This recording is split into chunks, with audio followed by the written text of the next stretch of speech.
The alarm blared through United Earth Defense Force headquarters as operators scrambled to their stations. The massive view screen displayed an approaching fleet of spacecraft, hundreds, perhaps thousands of ships in perfect formation, moving with mathematical precision that no human armada could match. "General alert confirmed. All stations report," Commander Ji-Woo Park ordered, her voice steady despite the chaos erupting around her. The central command hub buzzed with controlled panic as technicians verified the readings. "Sir, the objects are definitely artificial. Count is at least 3,000 vessels of varying sizes. Largest appears to be roughly the size of Manhattan Island," reported Lieutenant Do-hyun, his fingers flying across holographic displays. Park nodded grimly. Humanity had prepared for this day, but theory and practice were vastly different things. Defensive grid status? Lunar cannons online, orbital platforms armed. Planetary shields at 97% capacity, confirmed Major Sun-hee, her usually calm demeanor showing cracks as she stared at the incoming fleet. The approaching armada slowed as it passed Jupiter, the massive ships adjusting their trajectory with impossible precision. Earth's military satellites captured stunning images of the alien vessels, sleek, almost organic in design, with pulsing blue energy signatures flowing through what appeared to be external veins. They resembled massive sea creatures more than spacecraft, their hulls gleaming with an iridescent material unknown to human science. "They're transmitting something," announced Communications Officer Tae-hyun. They've already broken our encryption. They're accessing our broadcast. Systems worldwide, every screen on Earth, from military installations to civilian homes, suddenly displayed the same image. A tall, slender figure with pale blue skin and six-fingered hands. Its eyes were entirely black, reflecting light like polished obsidian, set within an elongated face that might have once been considered humanoid, but had evolved in distinctly different directions. "People of Earth," the alien spoke in perfect English, its voice eerily melodic. "I am Grand Emissary Kex of the Aldaric, Galactic Empire. Our domain spans 3 arms of this galaxy, encompassing over 8,000 civilizations. We have been observing your world for some time, and have determined Earth is suitable for incorporation into our resource network." Commander Park exchanged glances with her senior staff. This matched their worst-case scenarios perfectly. The alien continued. "Your technological development is impressive for an isolated species, but remains primitive by imperial standards. Your world contains valuable biological diversity and mineral resources required by the Empire. You will be permitted to continue self-governance within imperial guidelines. Resistance is inadvisable. Previous attempts by comparable civilizations resulted in extensive casualties." Park took a deep breath. Decades of preparation had led to this moment. After the discovery of alien signals 50 years ago, Earth's nations had put aside their differences, pooling resources and technology. To prepare for possible contact or invasion, the United Earth Defense Force represented humanity's best hope, with weapons and defenses developed in absolute secrecy. "Shall I prepare the diplomatic response package, Commander?" asked Tae-hyun, his hand hovering over the communication controls. Park shook her head. "No, open a direct channel." "But the protocols—" "Open the channel, Lieutenant." The view screen flickered as the connection established. The alien emissary appeared slightly surprised at the immediate response. "This is Commander Ji-Woo Park of the United Earth Defense Force. I speak for Earth's unified governments and military forces," she said, standing tall. "We have received your message and considered your offer." The alien's thin lips curved into what might have been a smile. "Your response is premature, Commander. The standard decision period for new acquisitions is 7 of your Earth days. However, we appreciate efficiency." Park's expression remained neutral as she delivered humanity's answer. "Earth to Galactic Empire. Access denied. You're not welcome. Here." A moment of silence passed before the alien emissary blinked its obsidian eyes slowly. Then came a sound, a rhythmic clicking that their translation systems identified as laughter. "How quaint," the emissary responded. "Your species shows admirable spirit. However, your defiance is based on ignorance of imperial capabilities." Behind the alien, The view expanded to reveal a breathtaking command center filled with creatures of various forms. Some appeared vaguely humanoid, while others resembled nothing from Earth's evolutionary history, floating crystalline structures, beings made of what looked like liquid metal, and entities that seemed to phase in and out of visible reality. "Perhaps a demonstration will clarify your situation," the emissary continued. "Observe." One of the smaller alien vessels broke formation and accelerated toward Mars. Before Earth's sensors could track its movement, a beam of intense purple light shot from the craft. Mars' smaller moon, Deimos, simply vanished, transformed into a cloud of glittering dust. "That was a minimal setting on a standard Imperial scout vessel," the emissary explained. "For you have 7 days to reconsider your position before we begin standard pacification protocols. I suggest you use this time wisely." The transmission ended, leaving the command center in stunned silence. Park turned to her staff, their faces pale but determined. "Begin Operation Darkshield. Contact all defensive outposts, and get me the Secretary General." "You're really going through with this?" asked Major Sun-hee quietly. "They destroyed Deimos without effort," Commander Park's eyes hardened as she looked at the massive fleet displayed on the view screen. "They expect us to surrender. They think we're primitive and helpless." A small smile crossed her face. "But they don't know what we've been building these past 50 years. They don't know about the bunkers, the quantum shields, or the gravity. Weapons." She turned to face her crew. "They think we're alone and unprepared. Let them think that for now. In 7 days, the Aldaric Empire will learn that picking Earth as their next conquest was the biggest mistake they've made in their imperial history." 3 kilometers beneath the Himalayas, Commander Jiwoo Park strode through the massive underground complex known simply as the Cradle. The facility hummed with activity as scientists and military personnel prepared for humanity's first interstellar war. Gleaming metal walls lined corridors that stretched for miles, connecting research labs, weapons testing ranges, and command centers. "Status report," Park demanded as she entered the primary control room. General Minho stepped forward, his weathered face illuminated by the blue glow of holographic displays. "Project Lockdown is at 97% readiness, Commander. The quantum shield generators are synchronized across all 6 continents." Park nodded, studying the massive 3-dimensional representation of Earth hovering in the center of the room. Tiny points of light indicated the locations of defense installations, some visible to the public as military bases, others completely hidden from view. "And the gravity weapons?" she asked.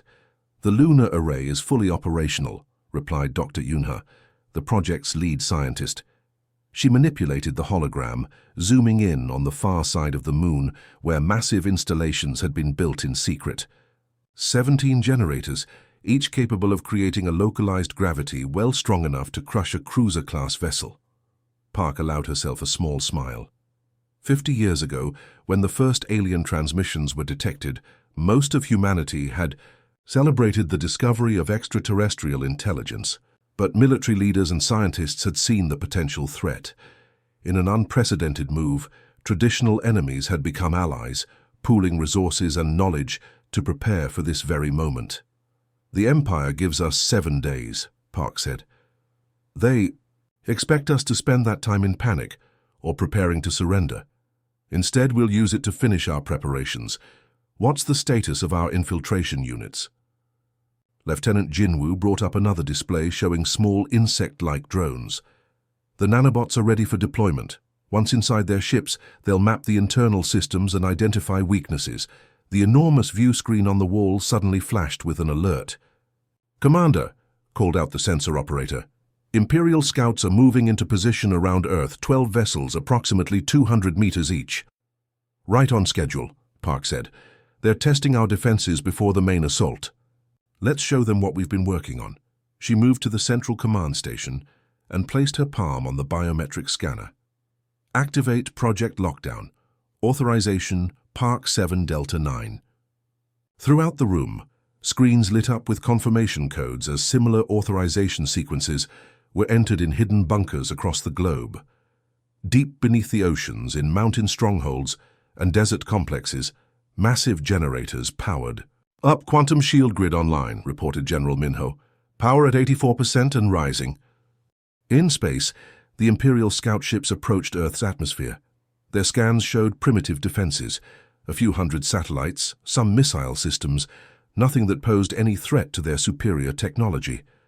The lead ship began its descent, confident in its invisibility shields and electronic countermeasures. Imperial vessel has crossed the outer marker, announced the tactical officer, moving into stratosphere. Park's expression remained calm. Engage local shield bubble 6, high.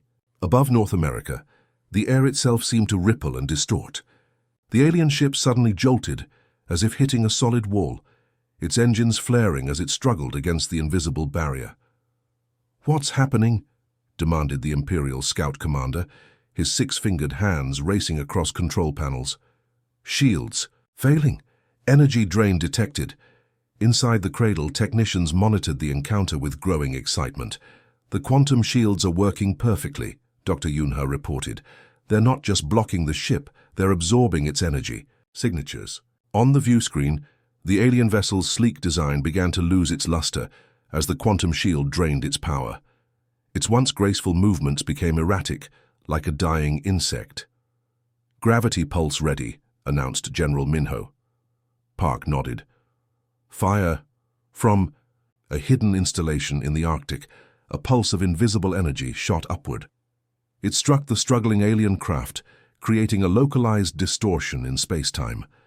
The ship crumpled inward as if crushed by a giant hand, its hull materials designed to withstand extreme conditions, buckling under forces they were never meant to encounter. "Capture team is standing by," reported Lieutenant Jinwoo. "Send them in," ordered Park. Special Forces teams in advanced exosuits launched from hidden hangars, reaching the crippled alien vessel within minutes. They breached the hull using tools, reverse-engineered from crashed alien technology recovered decades earlier. Meanwhile, across the globe, the scene repeated itself. Imperial scouts encountered unexpected resistance everywhere they attempted to breach Earth's atmosphere. Some were captured, others destroyed, but none succeeded in their mission. In the Imperial command ship, Grand Emissary Kex received the disturbing reports with growing concern. "Impossible," he muttered, studying the data. "Their technology is centuries beyond what our intelligence indicated." Back in the cradle, the first alien prisoners arrived. 3 different species, all wearing the uniform of the Aldaric Empire. They stared with a mixture of fear and confusion at their human captors. "Welcome to Earth," Park said as she approached the containment cell.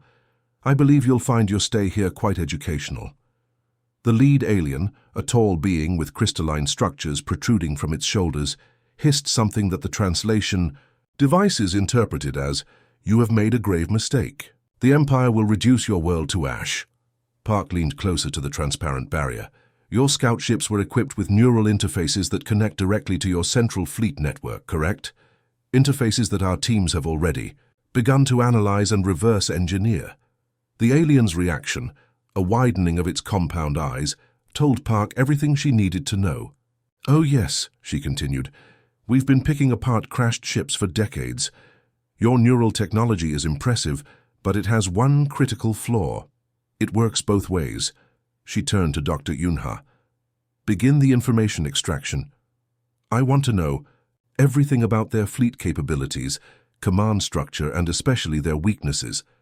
Park looked back at the view screen showing the disabled alien vessels. The Empire thought they found an easy conquest. Instead, they found humanity, and "We've been expecting them for a very long time."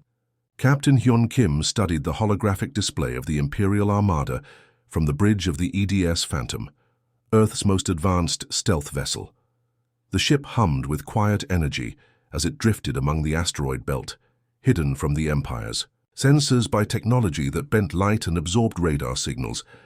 "Are you sure about this plan, Captain?" asked Lieutenant Junho, his face illuminated by the blue glow of the tactical display. "We're outnumbered thousands to 1. Kim nodded, his expression calm despite the odds. "Numbers don't matter when your enemy can't see you coming." He turned to the rest of his 12-person crew, each hand-picked for this mission. "The Empire expects us to cower behind our shields until they break through. They don't expect us to take the fight to them. The Phantom was unlike any ship Earth had built before. Its hull composed of a metamaterial that absorbed energy rather than reflecting it. Its engines designed to leave no heat signature. But its true advantage lay in its payload. 6 synaptic disruptor devices, weapons that targeted the neural ship interfaces the Empire relied upon. "Commence final system check," Kim ordered. The crew moved with practiced efficiency, confirming the readiness of each system. Dr. Minje, the mission's technology specialist, ran her final diagnostics on the synaptic disruptors. "The virus is primed and ready," she reported. "Based on what we learned from the captured scouts, this should overload their neural networks within minutes of activation." Kim studied the tactical display one last time.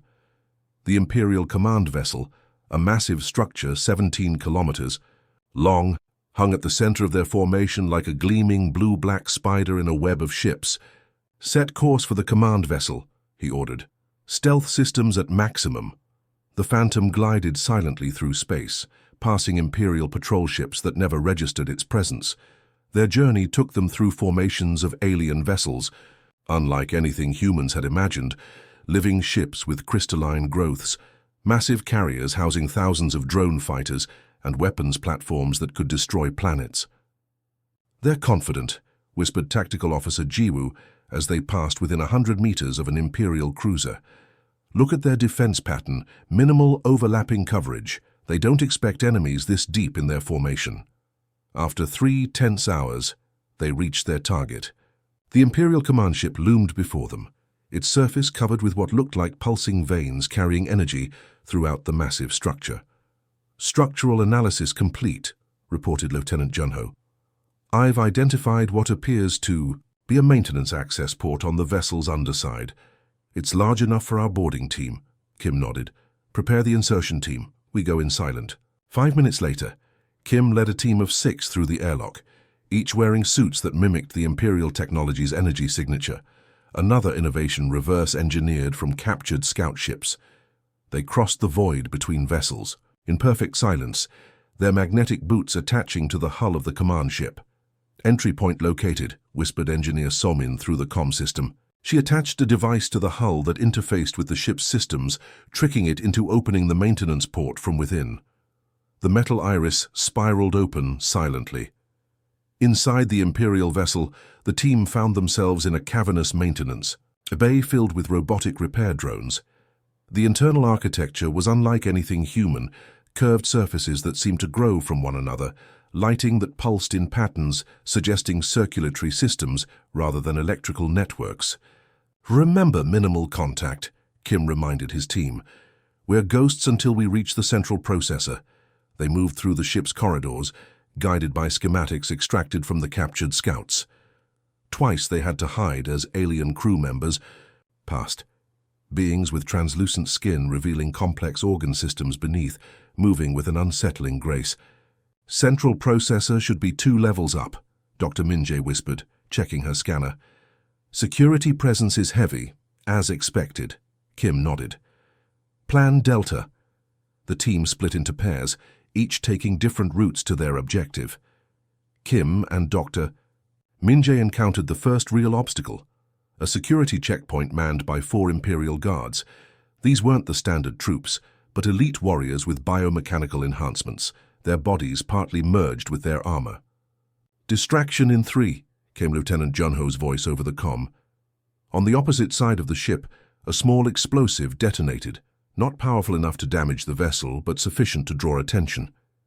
As predicted, 3 of the 4 guards rushed toward the disturbance. Kim moved with practiced efficiency, attaching a neural dampener to the remaining guard's neck. The alien collapsed without a sound, its multiple eyes rolling back. "Clear," he reported. Beyond the checkpoint lay the central processor, a massive crystalline structure pulsing with light and energy, surrounded by technicians interfacing directly with the system through neural connections embedded in their skulls. "That's our target," whispered Dr. Minje. "I need 30 seconds of direct access." Kim nodded and signaled the team. Simultaneously, they released tiny drones, insect-like, devices that emitted electromagnetic pulses, calibrated precisely to the frequency of Imperial neural systems. The technicians collapsed, temporarily stunned but unharmed. Dr. Minje rushed forward, attaching the synaptic disruptor to the crystalline processor. Her fingers flew across its surface, initiating the upload sequence. "Security protocols detected," she muttered. "They're good, but our quantum algorithms are better." The crystal began pulsing erratically as the virus infiltrated its systems. Throughout the massive ship, lights flickered. "Virus uploaded," Dr. Minje announced. "We have 5 minutes before they trace the source." "Team, extraction route Alpha," Kim ordered. "Move." They raced back through the corridors as chaos erupted around them. Imperial crew members rushed in all directions, trying to contain the spreading system failures. The virus wasn't destroying their systems. It was doing something far more insidious, creating conflicts in their neural interface protocols. From the Phantom, Lieutenant Junho reported, "Captain, it's working. The virus is spreading through their network. Ships are losing coordination. Some are even firing on each other." As the team reached their extraction point, alarms blared throughout the command vessel. "They've detected us," Engineer Somin warned. "Too late," Kim replied. "We're already gone." The team launched from the maintenance port just as security forces arrived. They crossed back to the Phantom, which immediately disengaged and accelerated away from the command ship. From the safety of distance, they watched as the Imperial Armada descended into chaos. The neural network that allowed thousands of ships to function as a single organism had become their greatest weakness. Ships drifted out of formation, weapon systems activated randomly, and communication broke down entirely. "Send word to Earth," Kim ordered. "Phase 1 complete. The Empire's advantage is neutralized."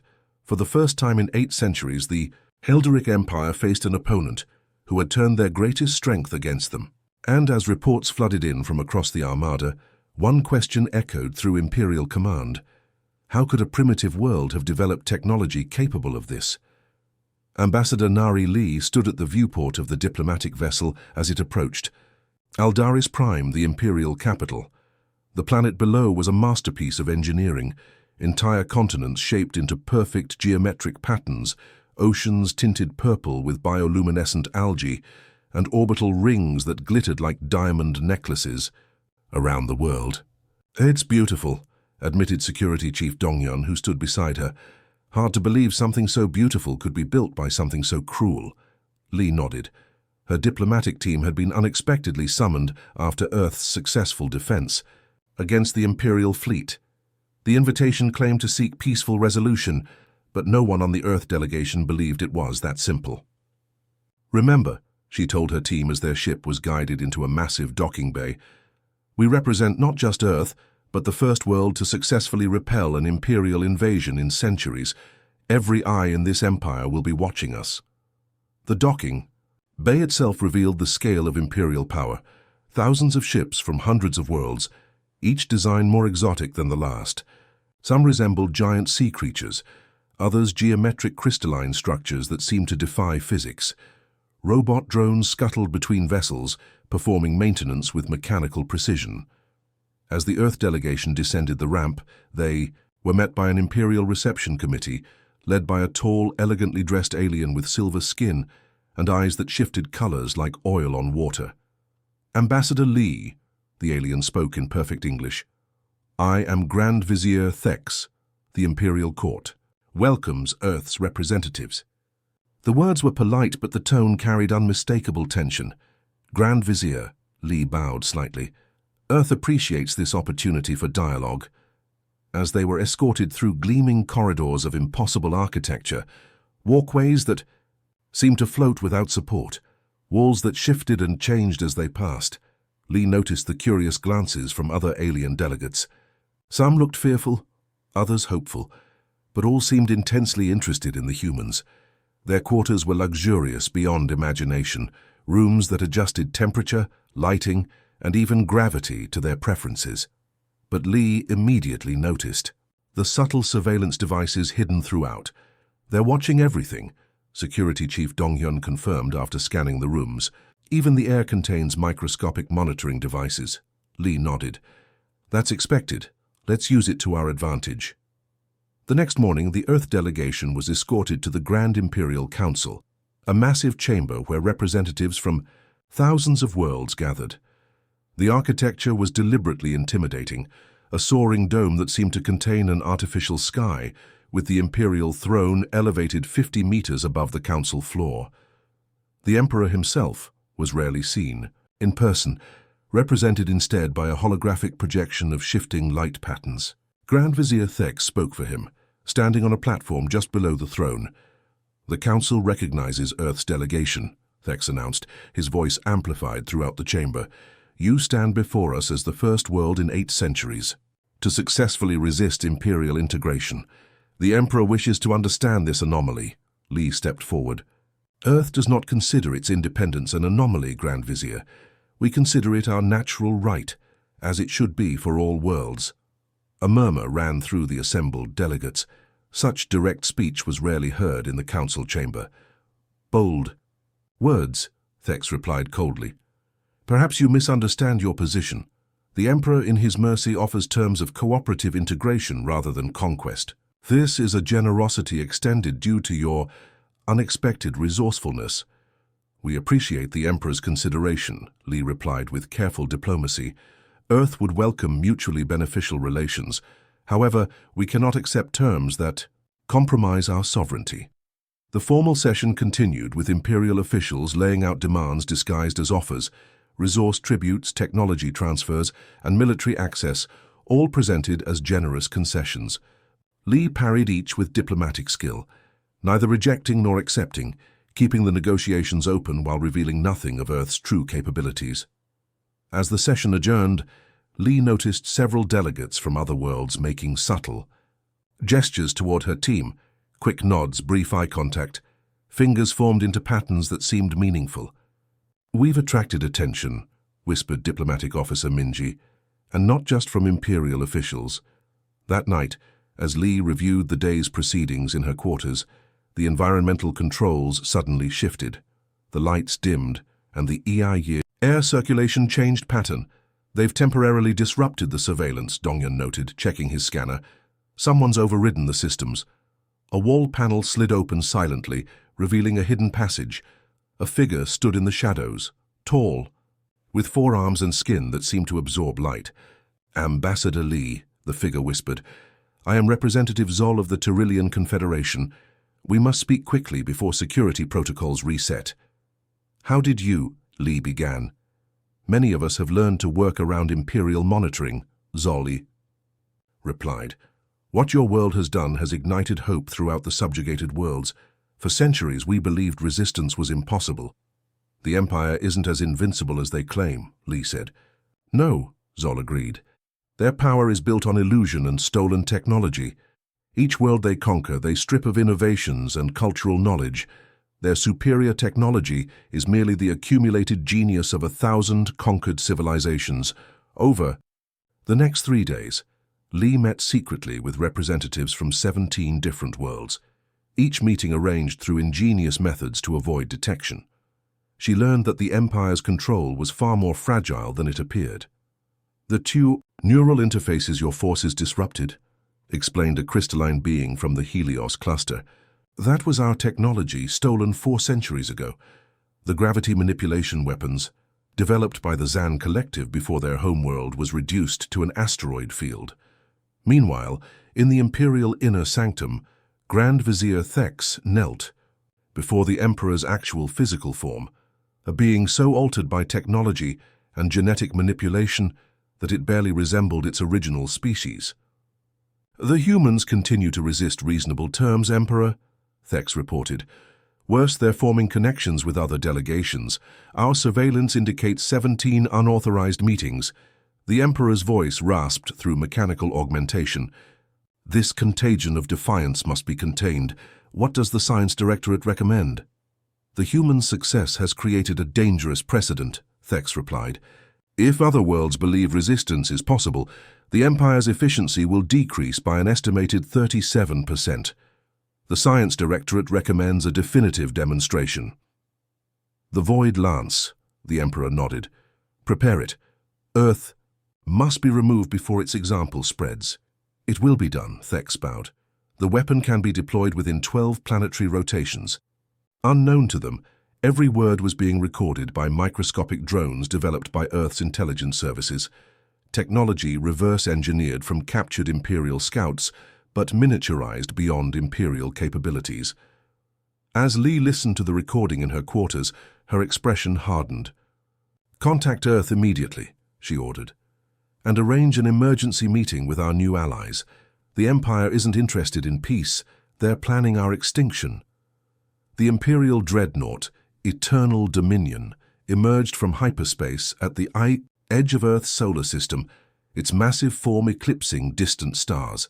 At 17 kilometers long, the vessel resembled a jagged obsidian spear, its surface rippling with energy fields and weapons ports.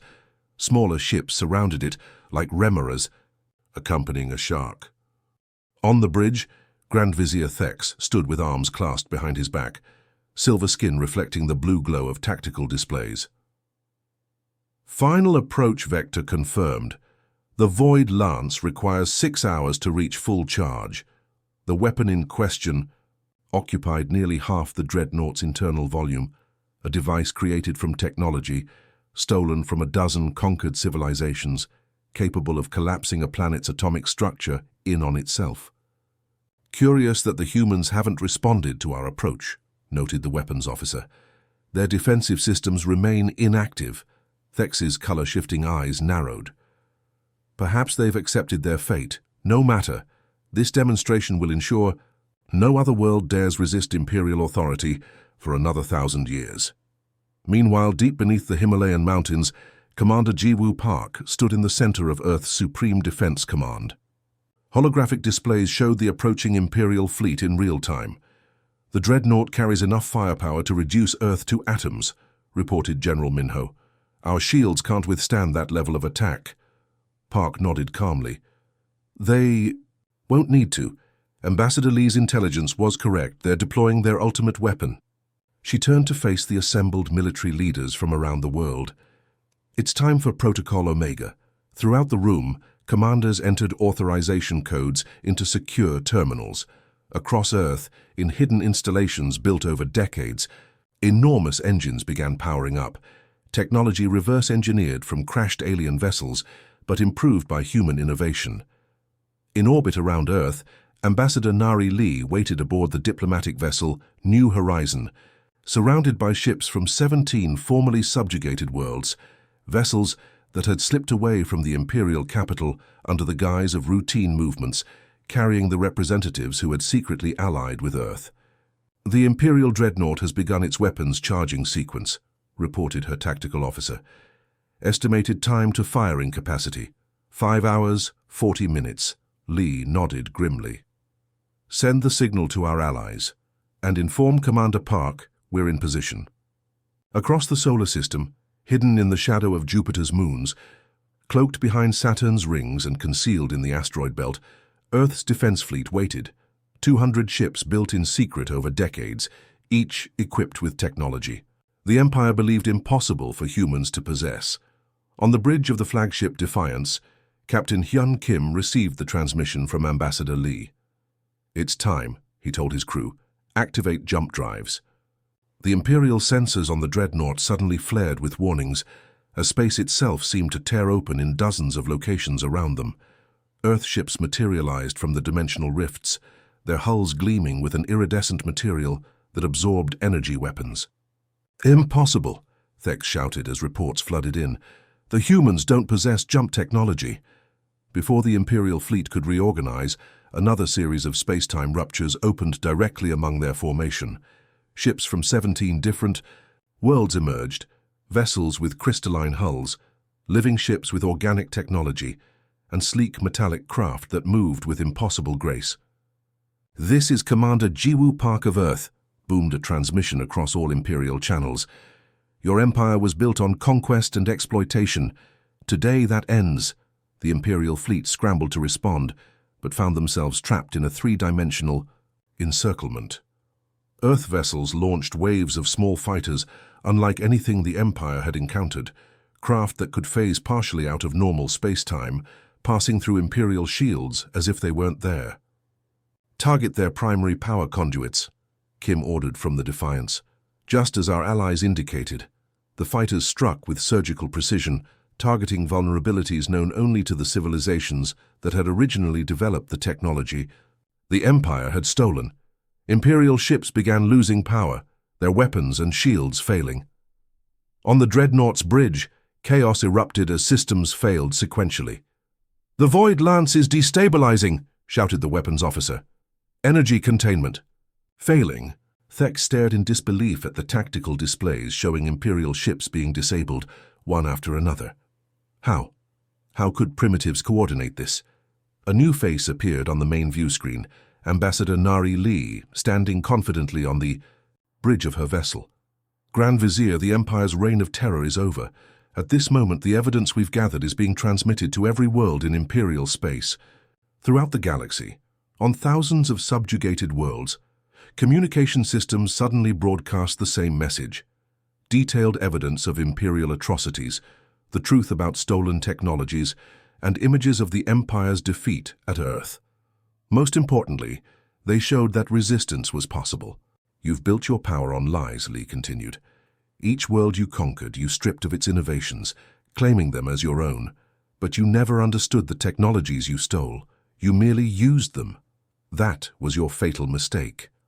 On countless Imperial worlds, populations who had lived under oppression for generations watched in amazement as Earth's small fleet, alongside allies from other subjugated worlds, systematically disabled the dreaded Imperial Dreadnought.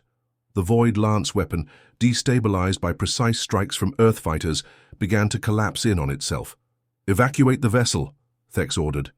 Abandoning his post as energy alarms screamed throughout the massive ship, Commander Park's voice echoed across all frequencies.